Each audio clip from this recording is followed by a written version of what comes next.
Thank you very much. Thank you to all the wonderful people who organized this conference, and thank you for bringing me here from my home in Montreal, Quebec. It's a pleasure to be here 5 years after the organization of Powering Up, we called it. Powering Up, the 2012 Food Secure Canada conference that took place in Edmonton. What I'm going to do today, I'm going to talk about Food Secure Canada and food policy, who we are, what we're about. I want to speak in some detail about the incredible opportunity I think we have to shift policy in this country away from its current direction and into doing something new. I'll talk somewhat and probably quite briefly about the issues that we need to address. I think Wayne covered them quite well this morning, so I'll try and go kind of rapidly over that, and then look at what we might do together that would impact the food policy that is currently on the federal government's agenda. So Food Secure Canada is a 15-year-old network that has three main goals: zero hunger, healthy and safe food, and sustainable food systems. Tiny little goals. We should be able to get there in no time. We work within a food sovereignty framework, and perhaps it would be useful that I define that. In the way it was defined in by the International Peasant Movement, La Via Campesina, and then expanded upon in Canada, there's 7 key principles. First of all, it focuses on food for the people. It values the people who are providing our food. It works towards localizing food systems and puts control over food locally. That's really the essence of it. When Susan says, let's own it, let's be in charge of the food that we're eating.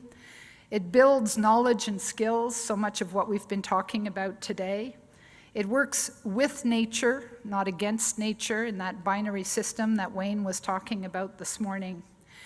And there's a 7th principle that was added by the Indigenous Circle of Food Secure Canada at the moment that we were writing the People's Food Policy, and I'll talk about that in a moment, which is recognizing that food is sacred, which is, of course, different from being aligned with any specific religion.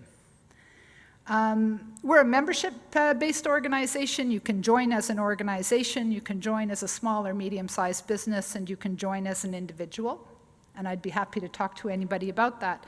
So between 2008 and 2011, 3,500 Canadians participated in the drafting of this policy, which is really a vision for food policy based on food sovereignty and what it would look like in Canada. And that was done by holding kitchen table talks across the country, drafting of a number of policy papers, working together to achieve a common vision.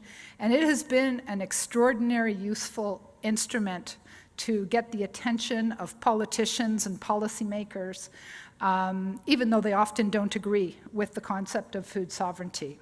That's what that's what many members of Food Secure Canada were doing between 2008 and 2011. In 2011, Food Secure Canada adopted it as its platform. In 2012, some of you may remember, though he didn't come to Alberta, Olivier de Sautoy, the UN Special Rapporteur on the Right to Food, who has a mandate to examine whether or not countries are complying with their obligations under international human rights law, namely the International Covenant on Social and Economic Rights. He came to Canada. He wrote a rather devastating report. He was dismissed by the Harper government as a meddling foreigner, but nonetheless put a number of critical issues on our agenda. And what we tried to do at that time is connect what was going on locally in people's communities, in their food banks, in their community centers, in their universities, in their, wherever they were, on their farms, on their reservations, wherever they were, to the UN Human Rights Council in Geneva. And we were quite successful in doing that. We had the first ever webinar whereby a UN official giving his report on a country could interact directly with people in city halls and communities across Canada. We also managed to brief him on the issues from our perspective, and that deeply affected his report. It caused somewhat of a diplomatic incident. If anybody's curious about it, I can talk about it later. And then I just want to spend a few minutes talking about a campaign that we ran in the 2015 federal election. It's a campaign I'm very proud of. I'm proud of all the work that Food Secure Canada has done over the years, and I was not involved in all of it. But we decided that we were getting a deaf ear in Ottawa. We were not able to meet with ministers or decision makers or anybody. We could meet with lots of opposition politicians, the NDP and the Liberals and the Bloc Québécois at that point, but we were really unable to access anybody in government. So we decided that we had to go on a campaign to make food policy an election issue. Does anybody in the room participate in Eat, Think, Vote? A few people were there. So what we did was we held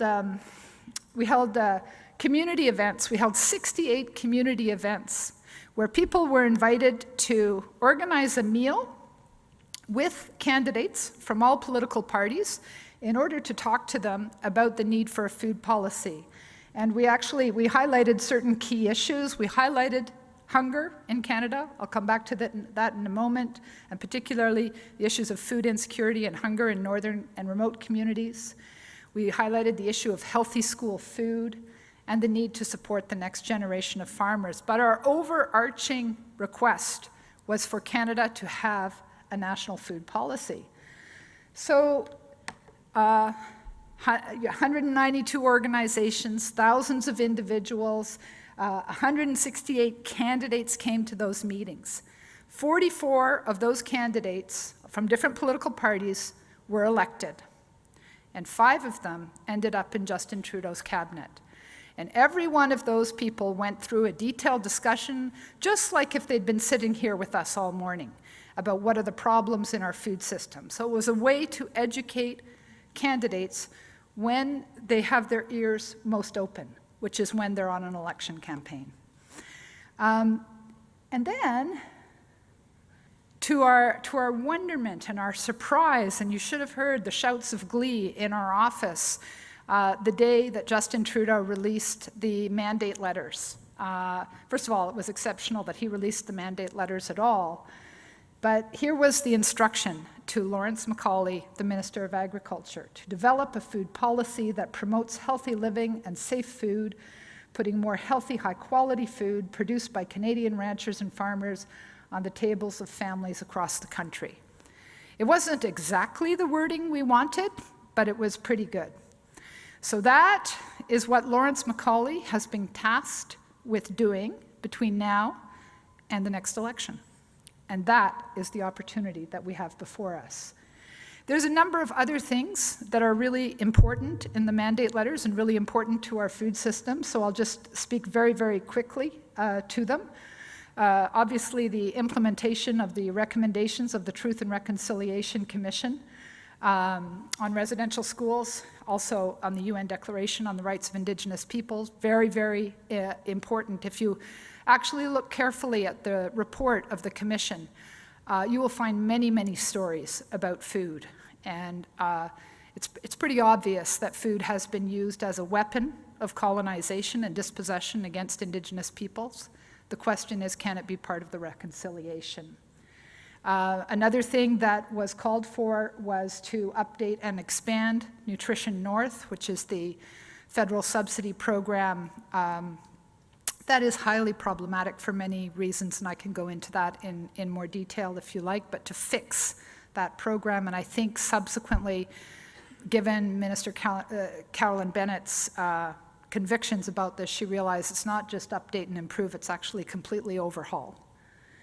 The Minister of Health was charged with the promotion of public health by introducing new restrictions on the commercial marketing of healthy food and beverages to children, bringing in tougher regulations to eliminate trans fat and reduce salt in processed food, and improving food labeling. Not bad. Fortunately, there's people within the department, and indeed Minister Philpott herself, who have taken it up a notch and are developing a healthy eating strategy and revamping Canada's food guide, something that quite badly needs to be done. You may be interested in, From our perspective, when we're looking at how these things join up, how issues of equity are related to issues of sustainability and to health, Canada's Food Guide is one of those instruments we have that totally fails to recognize that. So there's nothing in Canada's Food Guide about where your food comes from. It's all kinds of things about the nutrients and minerals and levels of salt and labeling and all of that is in there. But there's nothing about eat fresh, eat local, eat well, and so on. And then there's very good language in all the mandate letters about constructive dialogue and about listening to stakeholders, including the nonprofit and charitable community, working constructively. So let me move on. Some of the issues we need to address, I think we've heard a lot about the crisis in farming and the next generation of farmers and how obviously there could be much better federal support on that level. There's a detailed brief on our website from the New Farmers Initiative, which is one of the networks that we run at Food Secure Canada, so pretty important. I'd like to spend a moment on this because sometimes when food people get together, we think that food insecurity is all about access to food. And it is first and foremost about income. It is, of course, also about access to food. But the research is overwhelming and indisputable that the one thing that drives food insecurity more than anything else is income. So 4 million Canadians live in some form of food insecurity. I think this actual chart is a little bit old, and I'm sure the numbers are higher now in Alberta, but I think it's 11 point something percent that I can't quite read there. This is research out of University of Toronto, the Proof research under Val Tarasek. And of course, those levels of food insecurity are much, much higher amongst racialized groups, and in particular amongst Indigenous peoples. We have a problem of chronic disease in this country. It is the prime driver. Diet-related chronic disease is the prime driver of healthcare costs in this country. There's not a provincial or territorial government that's not suffering from that.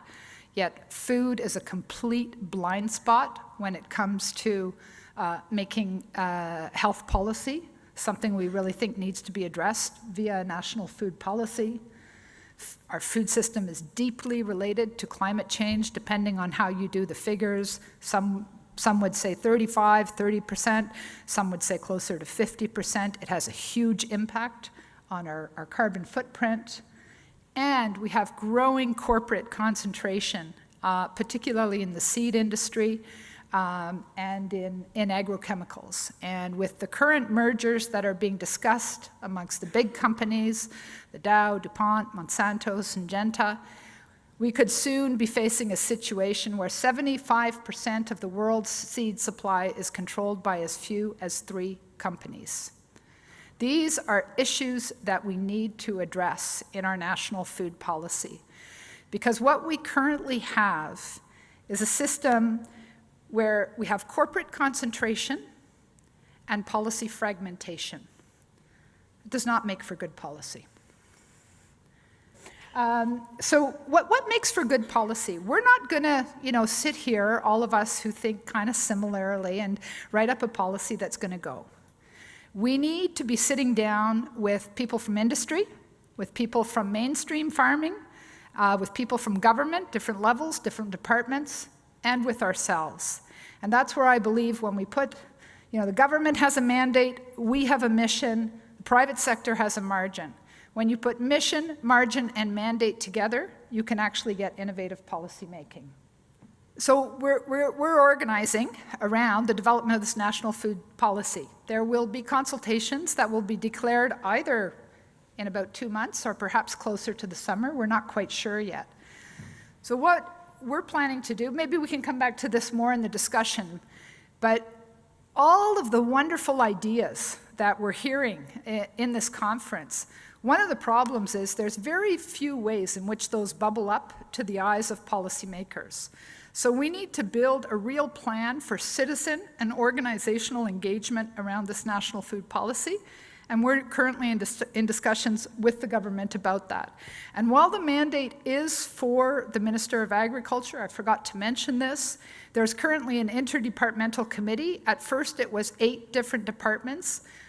I hear now that it's 12 or 13 different departments. Everybody is there: Indigenous Northern Affairs, Finance, Health Canada, Public Health Agency, Food Safety, Fisheries, and more that I've just forgotten right now.